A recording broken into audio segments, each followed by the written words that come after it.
He called her weak and walked away. Years later, she returned successful, fearless, and not alone. 2 daughters, 1 secret, and he's their father. Emma Blake had never expected her life to pivot in a single moment. But that's exactly what happened. 1 sentence, 8 words, delivered with surgical precision by the man she had once trusted more than anyone. "You're weak and useless," Lucas Rain had said, his voice smooth and emotionless, his eyes locked on hers with the same detached indifference he used to shut down million-dollar deals. The words struck harder than she could have imagined. Not because they were loud, they weren't. Not because they were cruel, though they absolutely were, but because of who said them. Lucas, the man who had lifted her out of anonymity, the one who had noticed her quiet efficiency in a sea of louder interns, the man who had praised her ideas, confided in her late at night in the office when everyone else had gone home, the man she had led into her bed, and eventually into her heart. Emma had once admired Lucas with a kind of awe that bordered on devotion. He was a legend in the corporate world, a self-made billionaire before 40, a calculating visionary who built an empire out of a failing startup and turned it into an international powerhouse. He was sharp, clean-cut, flawlessly dressed with those piercing blue eyes that always looked one step ahead. When he walked into a room, people straightened their backs. When he spoke, they fell silent. But Emma hadn't fallen for the powerful man in boardrooms. She had fallen for the late-night version of him, the one who loosened his tie, shared stories about his childhood in silence, the one who, for a brief time, let her believe she was more than just another name in his contact list. When she discovered she was pregnant, it hadn't been planned, but it hadn't felt like a disaster either. It had felt miraculous. Scary, yes, but miraculous. She had taken 3 tests to be sure. Each time the result was the same, positive. Her heart had pounded with fear and excitement. She imagined his reaction, shocked, probably, but eventually warm. Maybe even protective. Maybe he'd pull her into one of those rare moments where his guard dropped and he'd whisper that they'd figure it out together. She had rehearsed the conversation in her head 100 times. But when she told him, everything inside her shattered. He hadn't smiled. He hadn't asked if she was okay. He hadn't even blinked. He looked at her as though she were a problem to be solved or discarded. "I didn't ask for this," he said with a measured breath. "I don't want a child, and I sure as hell don't want one with an assistant I barely know outside of work." She had stood there frozen, blood draining from her face, heart pounding in her ears. He continued without pause like he was discussing quarterly losses. "You knew what this was. Don't pretend you thought it was more. Handle it, Emma." Quietly, discreetly. She could barely breathe. "Are you saying I should get rid of it?" "I'm saying I don't want my name attached to it," he replied, then turned his attention back to the glowing screen of his tablet like the conversation was over. That night, she cried in the back of a taxi, unable to form words, watching the city blur past her in streaks of light and rain. She barely made it home. Her phone rang once. His name lit up the screen. She didn't answer. The next morning, when she showed up to work, her building access had been revoked. Her email deactivated.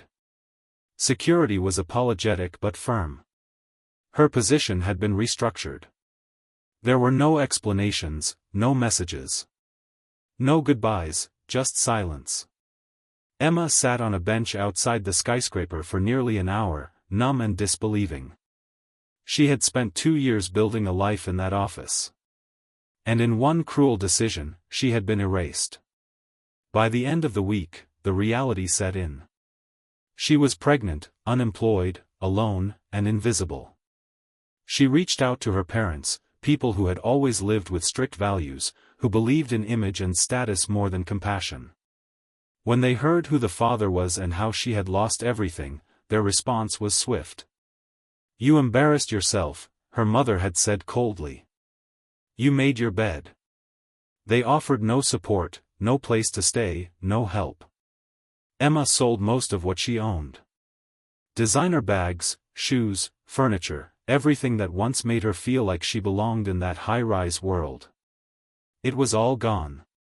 She terminated her lease and left New York with a single suitcase and a growing secret beneath her coat. She didn't cry again. Not then. She didn't have the energy. The days that followed were a blur: a Greyhound bus, a rundown motel, cheap food. She searched online endlessly for jobs she could do from anywhere. She found small freelance gigs, writing blurbs, editing newsletters, anything to keep her afloat. She ended up in a tiny town in Ohio. Not because she knew anyone there, but because the rent was low, and the place was quiet. She rented a one-room studio with cracked tile and water stains on the ceiling. The neighbors didn't ask questions, and she was glad for that. She bought a second-hand laptop and kept working, kept surviving. The pregnancy advanced faster than she expected. Her body changed. Her world shrank, but her will only grew. Because despite everything, she had made a choice to keep the babies. To fight for them, to become what no one believed she could be. Not weak, not useless, but unbreakable. Winter came early that year, painting the Ohio sky in muted gray and icing over the sidewalks before Halloween had even passed. Emma felt the cold more than usual, not just on her skin, but deep in her bones. Her studio apartment had barely functioning heat, and the thin walls did nothing to hold warmth. She wore layers to bed, 2 sweaters, mismatched socks, an old coat zipped over her pajamas, and still shivered beneath a single blanket she could afford. Her body ached constantly, and every small task, climbing stairs, carrying groceries, standing for too long, felt heavier than it should have. She wasn't just exhausted. She was carrying twins. And no one but her knew what it was costing her to do it alone. Each day followed the same rhythm, a fragile routine held together by determination and fear. She would wake early, even before the sun, because she needed the extra quiet hours to finish freelance editing work before the world stirred. The jobs weren't glamorous: grammar correction for dry academic papers, cleaning up corporate blog posts, sometimes writing social media captions for influencers who didn't know her name. But the money, however small, was enough to buy food and pay rent. Every dollar was measured, every meal planned. She skipped breakfast most days to stretch groceries. At the grocery store, she used coupons like prayer cards and counted change with trembling fingers, pretending not to notice the cashier's pity. Her body was changing faster than she expected. Her belly grew round and tight, her back ached from sitting hunched over her laptop, and her legs swelled by evening. The doctor at the community clinic had warned her that carrying twins would be riskier than a normal pregnancy, especially without proper nutrition or rest. But Emma didn't have the luxury of rest. She walked nearly everywhere, to the library to use the printer, to the laundromat 3 blocks away with a rolling basket she had bought secondhand. She found creative ways to stretch what little she had: soup made from rice and frozen vegetables, hand-sewn belly bands from old t-shirts. When her coat no longer zipped over her stomach, she layered scarves over her middle to stay warm and hoped no one stared too long. Her neighbors were kind in a distant, quiet way.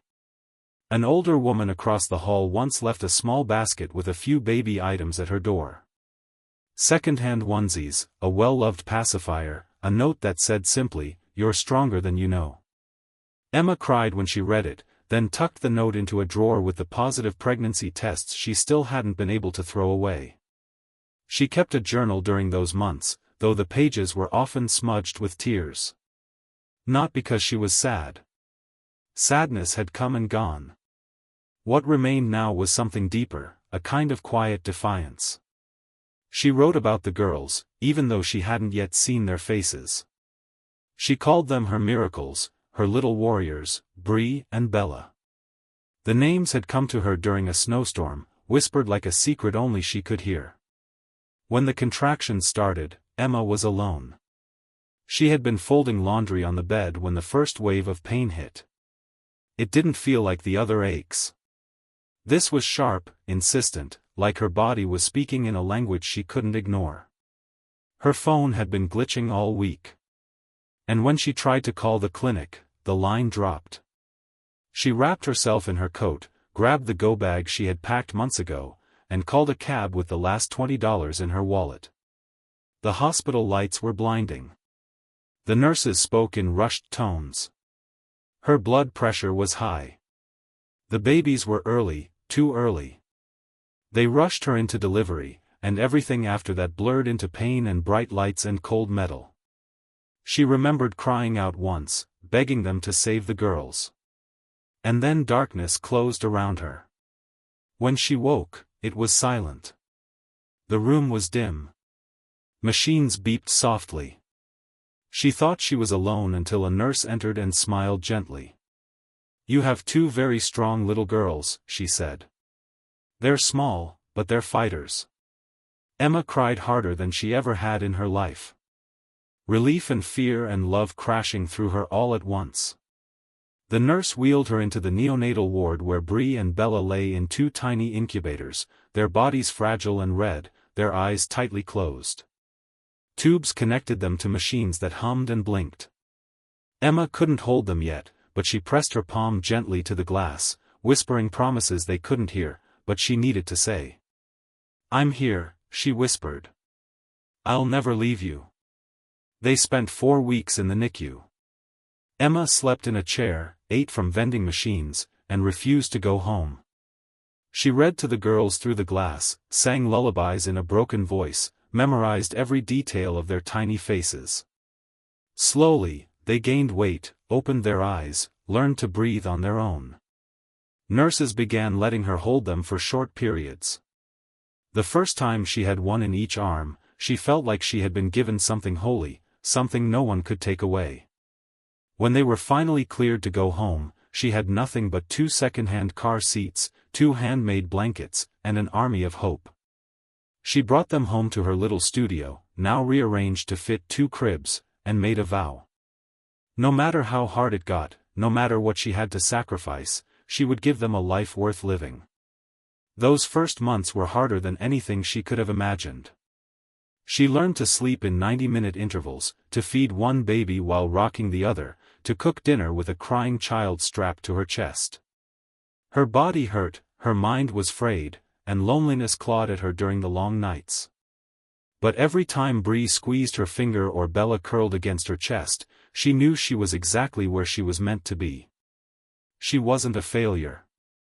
She wasn't weak. She was a mother. And that made her stronger than she had ever been. Lucas Rain's life had continued at its usual relentless pace built around power meetings, investment portfolios, and the quiet, sterile luxury of everything money could buy.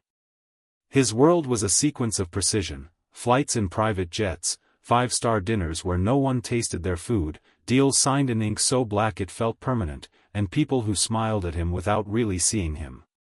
He had everything. Or at least that's what everyone assumed. His name appeared in business magazines. His quotes were framed on the walls of business schools. And his wealth had tripled since the day he'd fired Emma Blake and walked away from a choice he never truly let himself confront. To most he was untouchable. His black suits, silver cufflinks, and cold gaze made him a symbol of ruthless success. His apartment on the top floor of a Manhattan skyscraper overlooked the city like a king surveying his kingdom. But inside the silence echoed louder than the view. Lucas had never let himself dwell on the past, not out of strength, but out of fear. What was done was done. That had always been his philosophy. Mistakes were to be buried, not revisited. He told himself she'd probably moved on. Maybe she hadn't kept the baby. Maybe she'd found someone else. Maybe she'd never meant it when she said she loved him. That lie had become a wall, one he relied on to keep functioning, to keep winning. But no matter how high he climbed, how many accolades or assets he acquired, there was a restlessness that wouldn't leave. It showed itself in the quiet moments in the middle of the night when the city lights outside his floor-to-ceiling windows flickered against the glass, and he found himself wondering what would have happened if he'd made a different choice. He told himself he didn't regret it, that he had protected his freedom, his future. But the truth was heavier. He noticed it most around children. A girl laughing in a park, a baby's cry on a plane, the sight of a father holding his daughter's hand. These things struck him with a discomfort he never admitted aloud. It was illogical. He didn't even believe in family. Not really. His own childhood had taught him that family could be conditional, transactional, disappointing. He had raised himself on ambition and independence. That had been his armor, his religion. Still, the memory of Emma had never fully disappeared. Not the sanitized, smiling version. The real one, the quiet girl with fire behind her eyes, the one who challenged him without raising her voice, who had seen through his walls and hadn't been impressed by his money. She had laughed at his arrogance, softened him with her kindness, and given him something dangerously close to peace. He had dismissed her like a business risk, a liability. But her absence had become a wound he couldn't close. For years, he told himself it was just a memory, a ghost of a misstep. But then, without warning, she came back into his life. Not by choice, not by message, not by fate, but by accident. He was walking through the Atlanta airport, phone in hand, barely present, heading toward yet another international summit where he'd be praised for strategies and asked for autographs by people who wanted to become him. He wasn't paying attention. Not until he looked up and saw her. Emma. She looked different, stronger. Her blonde hair was pulled back in a loose braid, and she wore no makeup. But her face was luminous. She wasn't alone. Two girls walked beside her, identical, around 8 years old, laughing, their dark hair bouncing as they talked over each other. They held on to her coat, one on each side, like small moons orbiting a planet. And then he saw their eyes. Blue. Not just any blue, his blue. It hit him like a punch to the chest. His breath left him. The phone slid from his fingers unnoticed. The girls were his. He didn't need a paternity test or a second guess. He knew it was undeniable. He followed them. His legs moved before his mind could process what he was doing. His heart thundered. He didn't plan what to say. He had never thought he'd see her again, much less with living proof of everything he had walked away from. "Emma," he said, just loud enough for her to hear. She turned. Her eyes widened, but not with surprise, with recognition. She wasn't shocked. She was prepared. Lucas, his name sounded sharp from her lips, like a blade honed on 8 years of silence. He gestured toward the girls. "There." She didn't hesitate. "Yours, both of them." He stood there unable to speak while the girls tugged gently on her sleeve, asking who he was. She ignored the question and turned back to them, her voice calm and steady. "Come on, girls. Our gate's this way." They walked away without looking back. Lucas remained frozen, not by her rejection, but by what he had seen. Not just the daughters he never knew he had, but the woman he had once abandoned, now stronger, brighter, and entirely unreachable. That night, alone in his hotel suite, he stared at the ceiling and felt something snap. He had spent 8 years believing he was above pain, beyond consequence. But standing there in that airport, he had met the truth. And the truth had blue eyes and called someone else mom. For the first time in his life, Lucas Rain realized he hadn't just made a mistake. He had missed the chance to be a father, and maybe, just maybe, a better man. The next morning, Lucas Rain boarded a flight back to New York, but he didn't hear a word the flight attendant said. Didn't touch his coffee, didn't open his laptop once. He sat still, staring out the window as the sky moved past him in slow, silent waves. His thoughts were a storm he couldn't escape, the girls, Emma, the way she looked at him like he no longer mattered, like he never had. The worst part was knowing she had every right to. She had done what he didn't. She had chosen to stay, to fight, to raise them. And she had done it without his name, his money, or his help. All the things he used to think made him powerful meant nothing in the face of that truth. When he returned to his penthouse, everything felt off. The place was too big, too quiet, too cold. The marble floors, the art on the walls, the minimalist furniture, all of it felt like a carefully curated lie. He had built this life for a man who didn't exist anymore. Or maybe he never had. He stood in front of the mirror in his bathroom, not to check his appearance, but to try and see what Emma must have seen when she turned away from him. He didn't like the answer. There was nothing in his reflection that resembled a father, a provider, maybe a strategist, a titan of industry, but not a man a child would run to, not someone a daughter would trust. He looked like a ghost in designer clothing. He had their faces burned into his mind now. Two perfect mirrors of himself, only softer, more innocent. He couldn't stop seeing their eyes. The same sharp blue that had always drawn attention in boardrooms and cameras, now blinking up at Emma with love he hadn't earned. They were beautiful, vibrant, alive. He'd missed their first words, their first steps, their scraped knees and sleepless nights, the sound of them laughing, the way their hands curled around their mothers. 8 years of life, entire lifetimes, and he hadn't been there for any of it. He hadn't even known they existed. He didn't sleep that night. By morning, he had made a decision. He wasn't going to disappear again. He wasn't going to chase them blindly either, but he needed to see them again, to understand what he had missed, to understand who they were, who she had become. Within days, Lucas had tracked Emma down. It wasn't difficult. He still had the connections, the resources. She was living in a small town in Ohio, just like she'd said years ago. She always wanted somewhere quiet with trees, space, a place where the world didn't feel like it was always demanding more. She had started her own business, a modest but growing publishing house for female writers. He read every article he could find. The company wasn't flashy, but it was thoughtful, respected, built with care, just like her. He drove there without telling anyone. No private jet, no staff, no schedule, just him and the road. He didn't know what he was expecting to find. Maybe some small part of him hoped she would see him, soften, let him explain. But when he arrived at the local elementary school just before dismissal and saw her standing outside with the girls, his illusions faded. Emma was radiant in a way he didn't remember. Not in makeup or posture, but in presence. She stood with her arms crossed, watching the school doors, hair slightly windblown, a tote bag hanging from her shoulder. She looked like a woman who knew exactly who she was.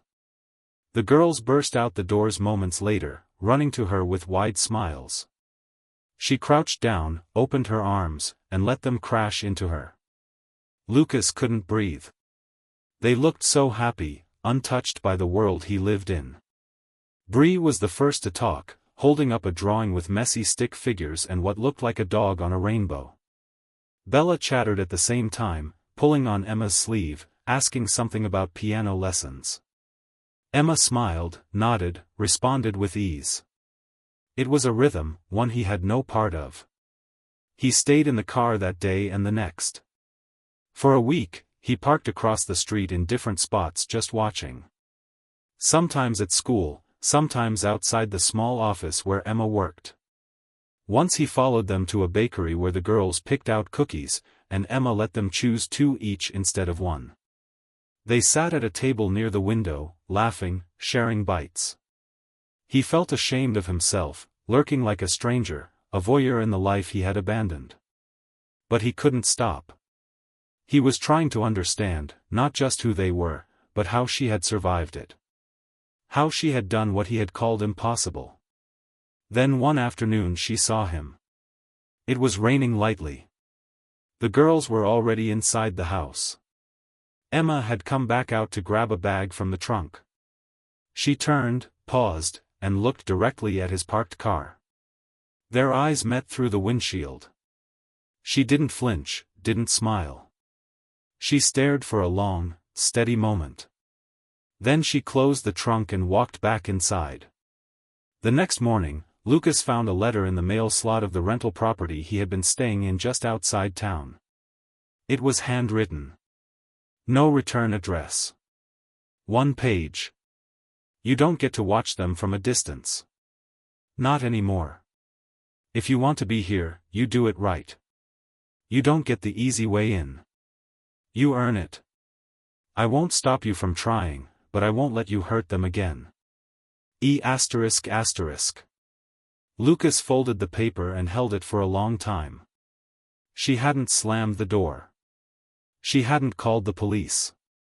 She hadn't told him to disappear. But she had drawn a line not around herself, but around the girls. He didn't want the easy way in. He hadn't come to take over. He had come because the regret was louder than his pride. And now, for the first time in his life, Lucas Rain was ready to prove himself. Not with power, not with money, but with presence. Quiet, patient, persistent. He had destroyed something once. Now he would try to rebuild it one careful step at a time. Lucas Rain never imagined that starting over would be this quiet. There were no dramatic confrontations, no emotional monologues, no grand gestures, just long days, awkward silences, and the slow, aching work of trying to rebuild what had never truly been built in the first place. He had always been a man of action, results, numbers.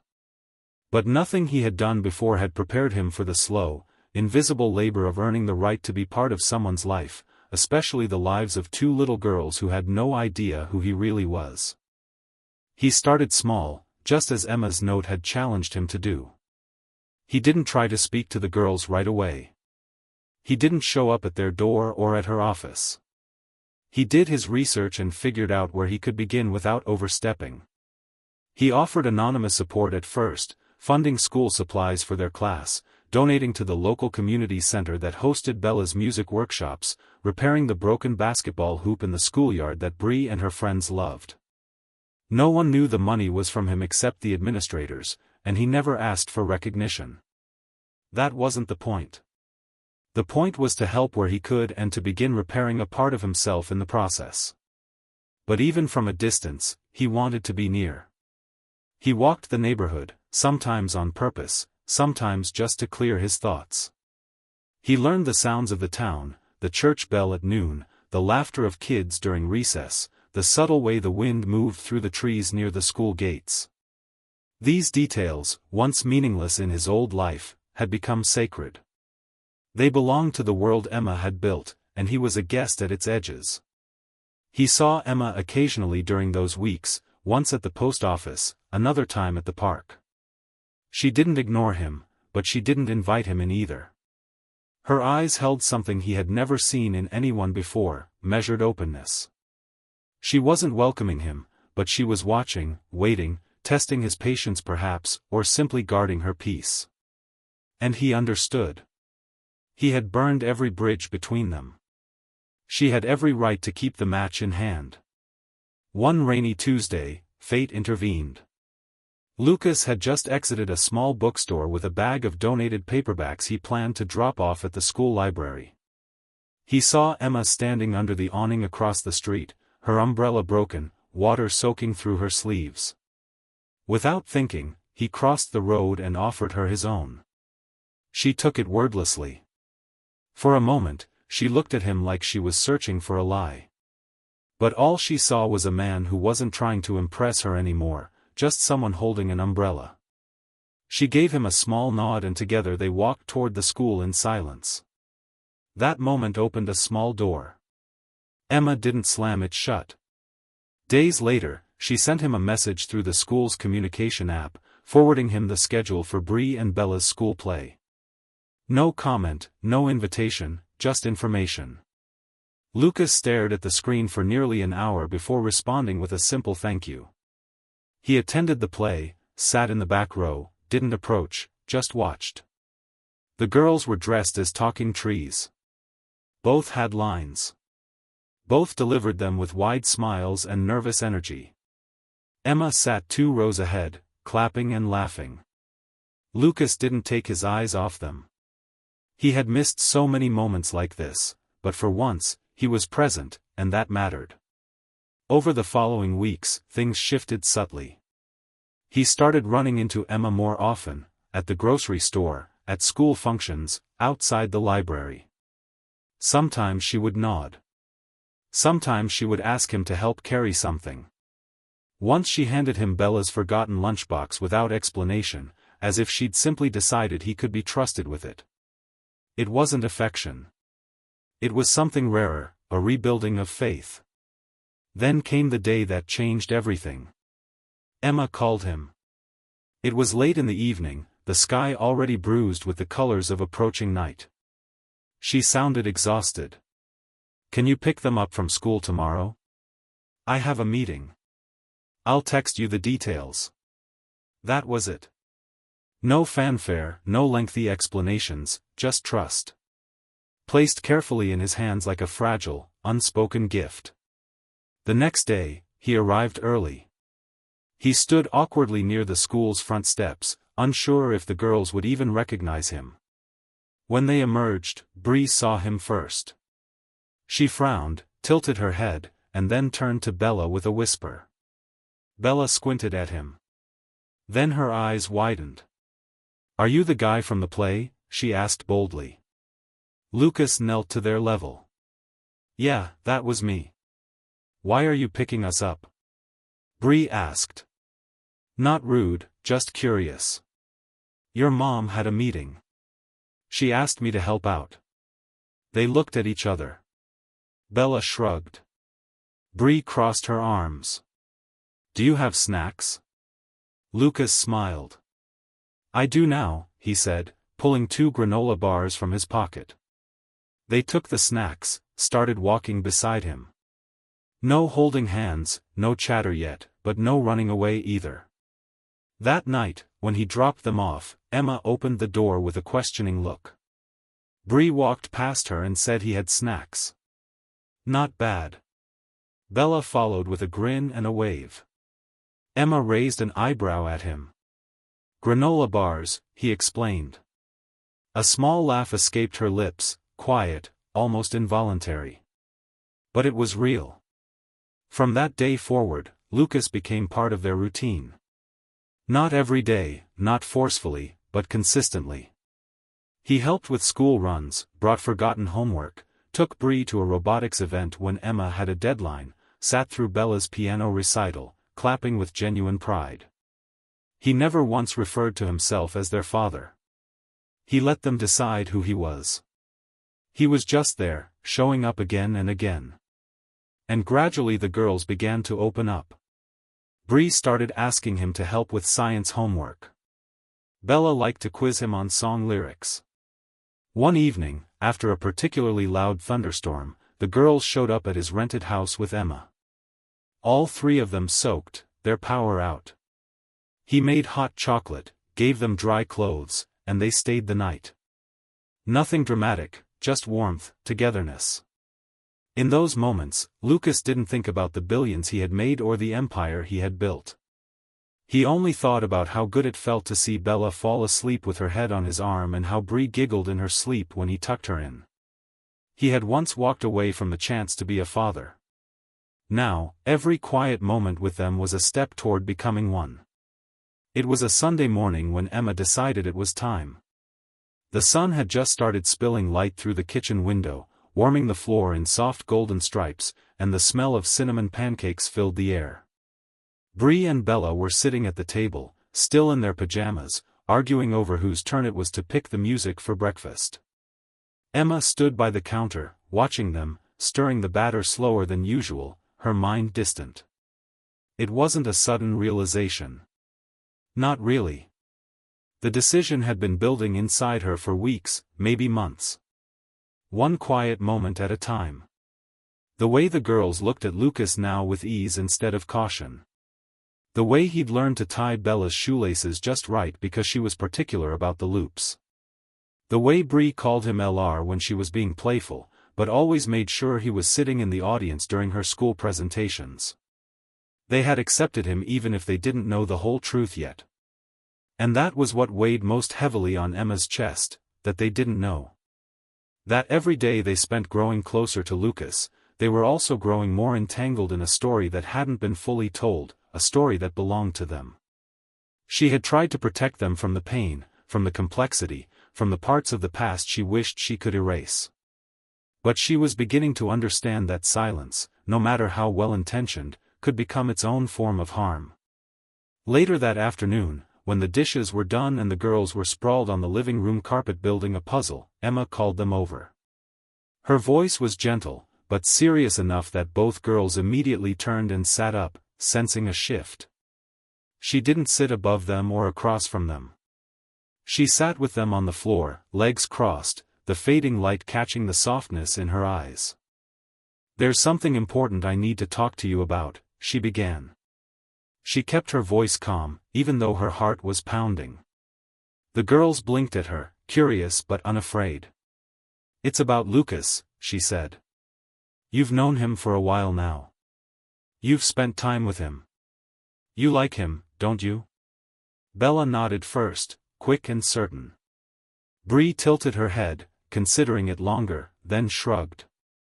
"He's okay," she muttered, but her tone betrayed affection. Emma smiled faintly, then inhaled slowly. "What I'm going to tell you might be surprising, but I think you're ready." And then she told them everything. Not the painful details. Not the betrayal or the silence or the years of scraping by alone, but the truth they deserved.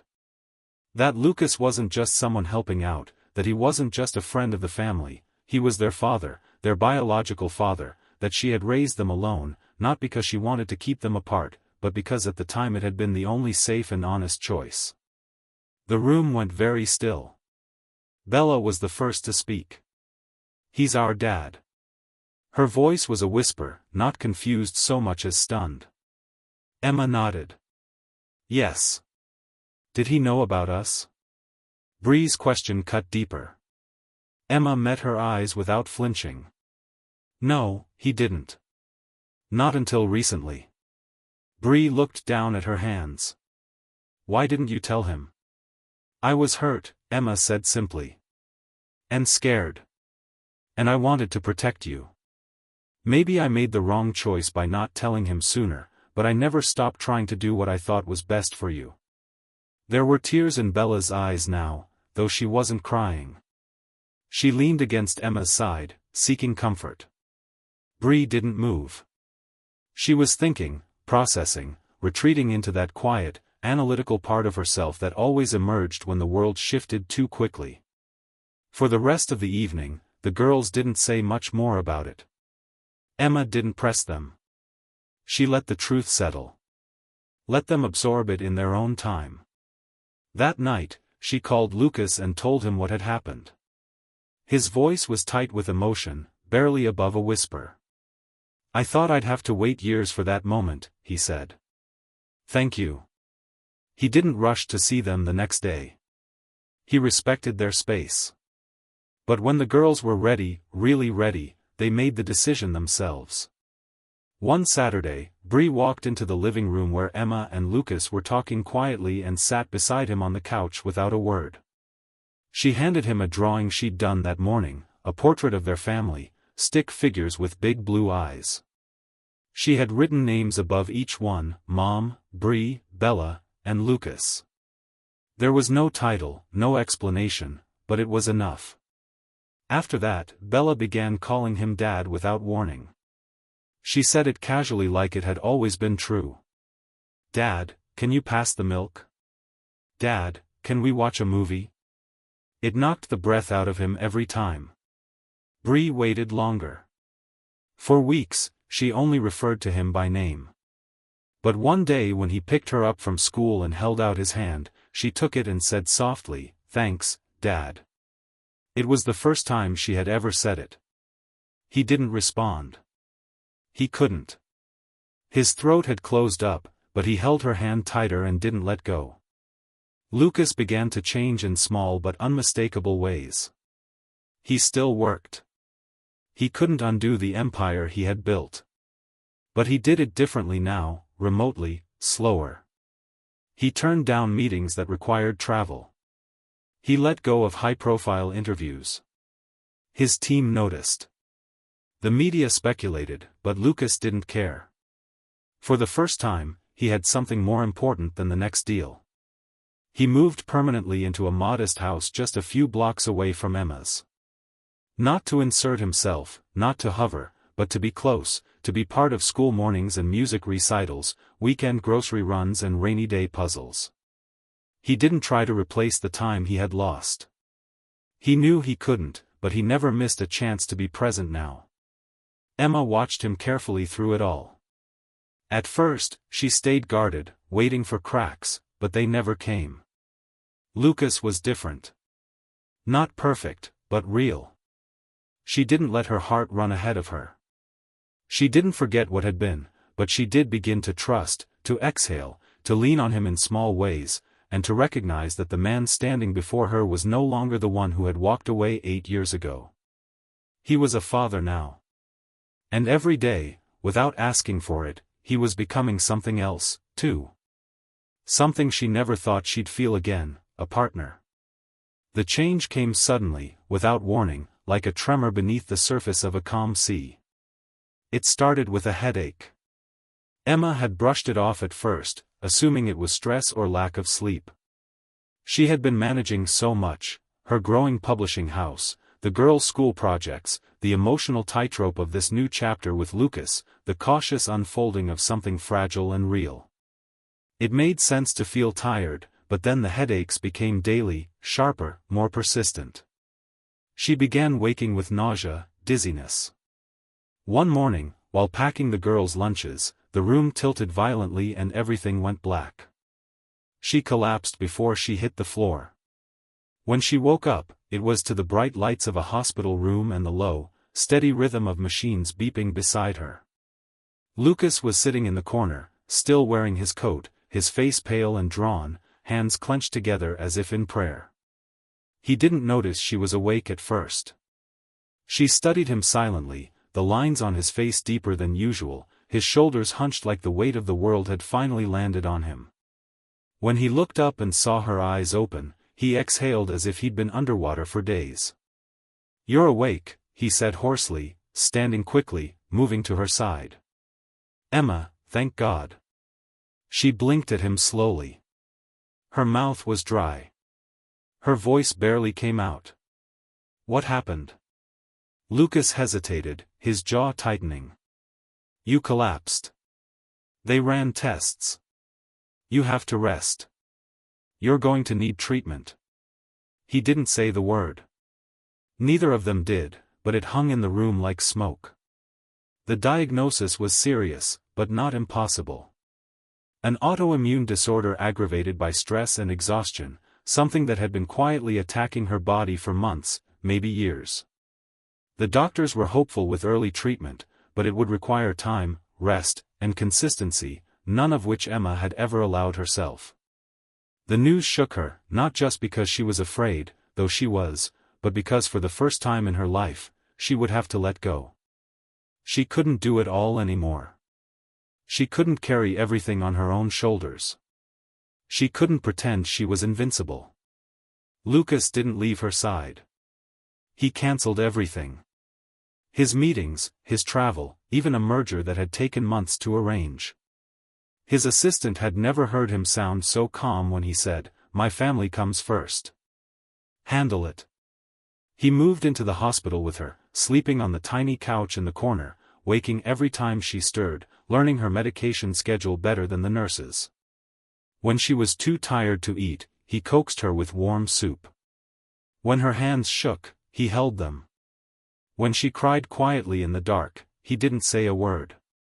He just wrapped his arms around her and stayed. The girls came to visit every day. At first, they were scared, unsure how to act, whispering when they spoke. But Lucas turned the visits into something sacred. He brought games, painted their nails, told them bedtime stories right there in the hospital room. Emma watched it all with tears in her eyes. This man who had once called her weak now wiping jam off Bella's cheek and helping Bree with her math homework on a whiteboard he had borrowed from a nurse. One night, when the girls had gone home with Emma's cousin, and the machines beeped gently in the background, Emma reached out and took Lucas's hand. Her voice was faint but steady. "You're not the man I met years ago." He didn't speak for a long time. Then he said quietly, "I wish I hadn't been him at all." Emma turned her head to look at him. There was no blame in her eyes, only exhaustion and something deeper, recognition. "People change," she said. "But most don't come back." "I almost didn't," he admitted. "I was so sure I didn't need anyone. I didn't understand what I was throwing away." "You were afraid," she whispered. "I was too."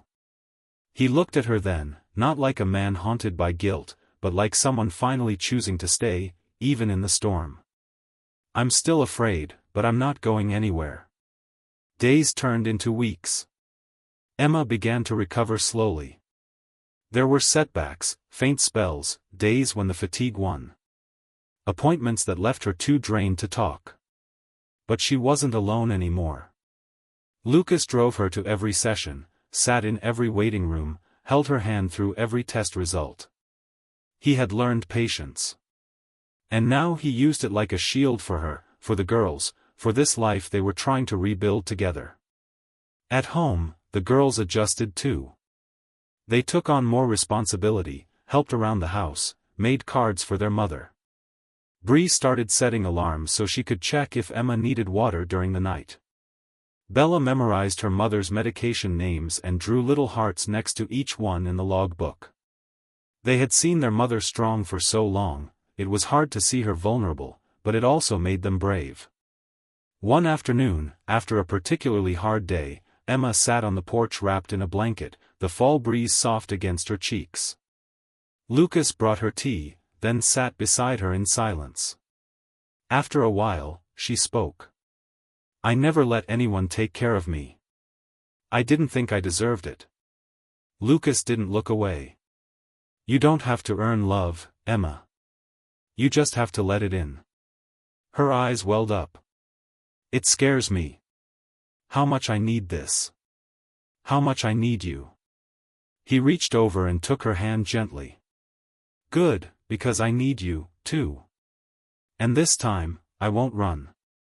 That night, for the first time since the diagnosis, Emma slept through the night. Not because she wasn't afraid, but because she knew she wasn't alone. The weight she had carried for so long was no longer hers to bear entirely. Lucas had stepped into the storm, not to rescue her, but to hold the umbrella beside her. Together. And in that quiet healing darkness, something shifted. Not the kind of change that screams or shouts, but the kind that stays. The kind that builds, the kind that lasts. A full year passed quietly, tenderly, with the kind of growth that doesn't announce itself until one day you look around and realize the world is different. Emma's health improved steadily, not overnight, but with patient progress. Her strength returned in pieces. First her energy, then her appetite, then the light in her eyes that had been dimmed by too many years of exhaustion and silent endurance. She no longer had to pretend she could carry everything alone, and that in itself became a healing force. The girls grew taller, sharper, more curious about the world. Bree had taken an interest in science, constantly leaving experiments scattered around the kitchen, while Bella had begun writing short stories, stapling pages together, and proudly reading them aloud in the living room. Life became filled with small, beautiful interruptions, school plays, burnt dinners that turned into laughter-filled pizza nights, cold mornings with warm cocoa, and slow Sundays on the porch where silence spoke more than words. Lucas had fully rooted himself in their lives, not as a guest, not as a shadow, but as a constant. He had let go of his towering city office, kept only what he needed, and rebuilt his career into something quieter, more flexible, more human. He turned down deals that would pull him away for weeks. He handed control of day-to-day operations to a trusted partner. The board thought he had lost his edge, but Lucas didn't care. What he had gained meant more than any quarterly report. He learned to pack school lunches, memorized their favorite bedtime books, knew which of Bella's stories needed quiet encouragement, and which needed real editing, figured out how to calm Bree down when her frustration boiled over after a failed experiment. He no longer needed to be asked to help. He just did because now he understood that love was not an announcement. It was not grand or loud. It was quiet presence. It was being where you were needed, even when no one asked. And then spring came. It arrived not just in the way the flowers bloomed or how the breeze turned soft and fragrant, but in the sense that something had thawed inside them all. The air was filled with possibility, with an unspoken readiness, like the world was waiting for a new chapter to begin. Emma found herself walking more, breathing deeper. She would stop and smile for no reason at all, catching herself thinking, I made it. We made it. Lucas noticed. He had been waiting not for her permission, but for her peace. He didn't want to interrupt her healing with another demand. He had told himself it didn't matter if they ever made it official. What they had was real. It was enough. But still, he had carried something in his pocket for weeks, waiting for the moment. It came unexpectedly, as the most important moments often do. It was the anniversary of the day she had collapsed, a day he would never forget. But instead of dwelling on fear or memories of the hospital, he planned something quiet. He took them all back to the place where everything had started to shift, the small restaurant where they'd once had dinner just after a school recital. It wasn't fancy, but it was warm and filled with light. The same table was waiting. The girls were excited, dressed in soft spring dresses, their hair brushed and pinned with flowers they had picked themselves. Emma wore a simple blue dress, the kind that moved when she walked, her hair loosely tied back, her smile easy and unguarded. They laughed through dinner. Bella told a story about her newest character, a time-traveling cat who solved mysteries. Bree insisted she would one day build a robot assistant to help with chores. Emma shook her head fondly, Lucas listening, watching, soaking it all in.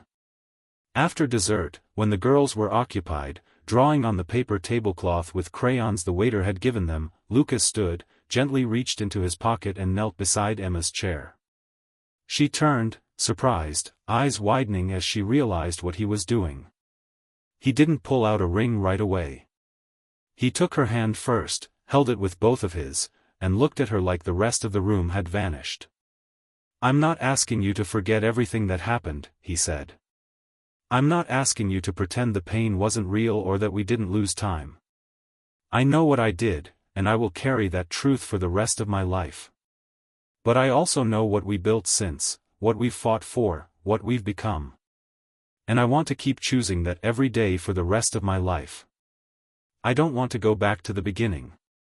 I want to start here with all of it, with you, with them, with the whole complicated, beautiful truth. Then he opened the box. Inside was a ring. Simple, elegant, nothing flashy. Just a gold band with 3 small diamonds embedded beside the main stone. One for each of you, he said quietly. You, Bree, Bella. Emma didn't cry. She didn't cover her mouth in shock.